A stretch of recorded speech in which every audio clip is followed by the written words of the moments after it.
наскільки українська сторона на всіх перемовинах дуже чітко говорить про червоні лінії, чітко захищає свої національні інтереси і не йде виконувати забаганки Путіна чи не намагається сподобатися західним партнерам. Но я к тому, думаю, что вот вам не кажется, что опять Украину обсуждают без Украины?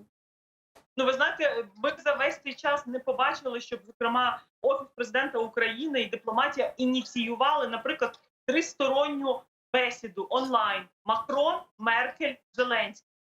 щоб скоординувати спільну позицію і не дозволяти Путіну займатися таким розводняком, коли Путін окремо говорить з Францією, окремо говорить з Німеччиною, і в такий спосіб він підігрує певним амбіціям Макрона, який хоче показати, що він справжній лідер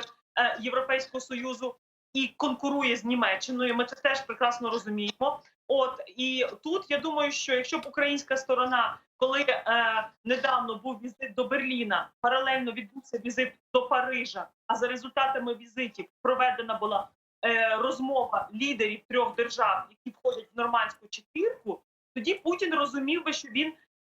мусить рахуватися, тому що це синхронізована командна гра країн західних, які не дозволять йому вводити в оману чи, скажімо, там пропонувати якісь хибні рішення, затягувати процес. І тиск на нього тут треба враховувати, що також